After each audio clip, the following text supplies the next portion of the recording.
too. Hi, Jack. All right, we're gonna go up the ladder. Oh, wow. Oh wow, yeah.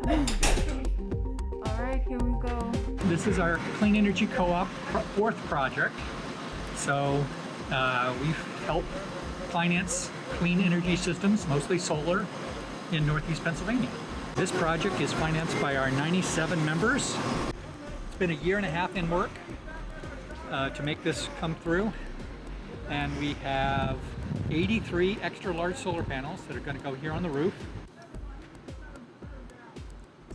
These trays are manufactured in Buffalo, New York, and they're just hold the ballast, and then the rails will hold the solar panels on top of them at a 10-degree angle.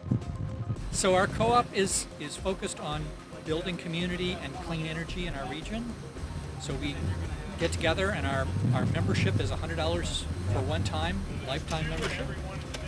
We use that to invest in projects and recruit new members, and then as our co-op grows, we have new projects to do, and that's a yellow jacket on your wrist. As the co-op grows and we have new projects to do, we get funding from our members, additional funding, in which we will invest in these projects. And then the projects generate revenue, and so we pay back our members for their investment. We've done 4 solar systems so far. 2 on nonprofit buildings, like this one is a government-owned building. The first one was on the Cooperage, where the Seeds office is. Yeah, with a flat roof, we don't want to drill anything through the rubber membrane. So we use a ballasted system where the concrete blocks hold it down, rather than any kind of bolts or anything that would penetrate through the rubber membrane. And it works really well on a flat roof, and especially this racking system will still mount the array so it's not flat. It's actually 10 degrees raised to the south. So that'll increase the production versus if the solar arrays were just like flat on the roof. Are these metal? Nope, they're fiberglass. These railings are metal, yeah. No, actually they're fiberglass too, with just metal attachments. Which is, again, all manufactured up in Buffalo, New York. Wow. So everything is American made. Well, the solar panels are not, they're except German. That. But they're, we try to buy local, and we hired Baselli Solutions, a local contractor, to do the installation. And I saw Durham Brothers. Durham Brothers is got the boom truck, and the block came from Keystone Masonry over on Keystone Street, who manufactures concrete block locally and here in Honesdale.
So after 18 months of work, we're finally to the real work, hands-on stuff.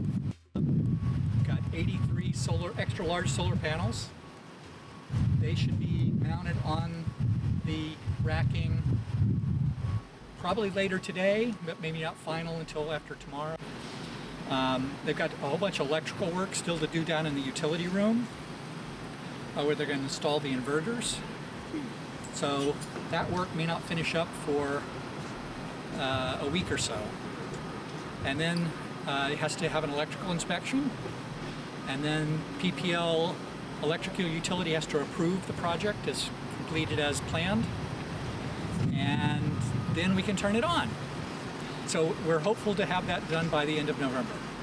Yeah, it only took 18 months of planning and financing and changing of plans and redoing of plans, all that. Well, it's a big project, and I remember you mentioned that these are the biggest solar panels that you've ever used on a project. Yeah, they're extra large physically. They're almost not quite double the height of the more traditional solar panel for homes, but they're 400 watt panels altogether, and that's about a third of what this building uses each year. Right, but I mean, this building has a lot of electronics in use, so it has a very big consumption. It's got a new elevator, it's got CAD systems and Working space, offices. workspace, rented offices. It's got a CNC machine and other electrical devices, 3D printers. So it has a fair amount of electric load as well as the heating system. Can you talk about how the co-op relates to Seeds, and where can people get more information about the co-op? Sure. Seeds was originally the idea for the co-op generated from a seed circle.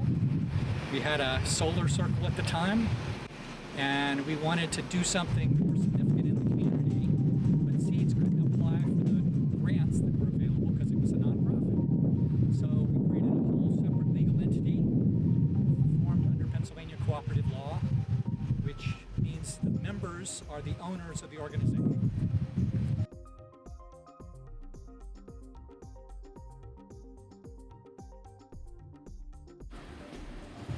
And when we did the panels at highlights, those were in portrait mode. Oh, I don't remember. Yeah, so the long, wide way will be left to right rather than in portrait. And in this case, the optimizer is going to be shared. So it's one optimizer for every two panels.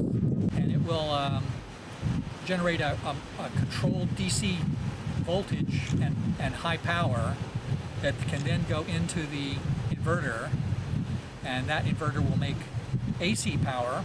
And this building happens to be a three-phase electrical supply. So unlike all the buildings we've done before that were two-phase, this is three-phase. So it has electrically a different behavior, different model, and so that inverter has to be a three-phase inverter as well. That just means that the electricity that comes out has to be converted 3 times? No, not really. It's, how to describe it? So alternating current, AC, means the power switches polarity 60 times a second. And so when you have that in two-phase, it's kind of very logical. The power increases and then decreases negative and then increases negative, and so that's called two-phase because you have two wires, one doing the positive at all times and another one that's 180 degrees offset or thereabouts. Well, that's fine, but you have this interval where both signals are zero, or could have. Right. So you don't want them 180 degrees off, really. You really want them 120 degrees off, so 3 phases. So all the signals never zero out. So 3-phase has 3 leads plus a ground, and its root mean squared voltage is 208 volts instead of 240 or 220 volts. That's my electrical engineering from 40 years ago. And 3-phase is just more efficient for a lot of things, motors in particular. It's preferred for industrial and commercial uses where you have motors. Efficient or effective? Do you mean that it just has less chances of being in that 0 phase where they cancel out? Right, and the motor windings, if they take 3-phase, they have 3 windings instead of 2 windings, are more efficient. They have less friction, less loss. Why don't you introduce yourself? Hello, I'm Susan Schaefer. I'm the director at the Strawbridge Project. The Stourbridge project was implemented so that people who do not have access to internet are able to come to the co-working space and be able to work and study or apply for jobs as a part of the co-working space. And then the people who actually rent space here are part of our Business Incubator and Business Accelerator program. They are technology and innovation companies. And the intent is to be able to grow higher paying technology-related occupations and companies right here in Wayne County. One of the things that's very important when we discuss a digital economy is to look at the whole ecosystem, because every workforce has things that they like to do. So our technology workers or people who work here in the incubator, they enjoy going to the eateries and being able to walk, have a walkable community such as we have here in Homestead. So there's a great deal of interdependencies between the Stourbridge project's success and the success of downtown Homestead. So, that way we are very much integrated, and it also demonstrates why we're doing well here in Wayne County and in Homestead in spite of COVID, because we were already collaborating, we were already looking at how do we help our businesses and our residents and our visitors access high-speed connectivity and be able to also enjoy a very comfortable, walkable community. So we saw this trend happening before COVID, and then COVID just accelerated the pace of what we were already working on. So the idea of pivot and prosper was already alive and well here in Homestead.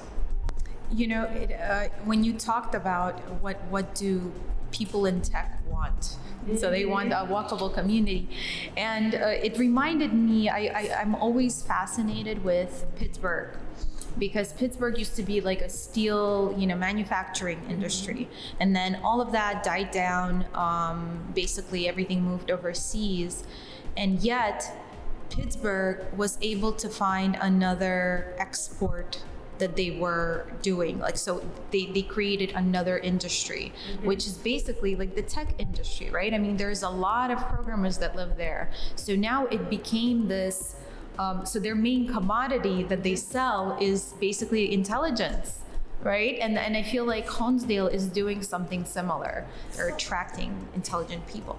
Very much so. And one of the things that you would find in an urban area such as Pittsburgh is that you have higher education institutions such as Carnegie Mellon or University of Pittsburgh. So you naturally have a hub of innovation when you have higher education.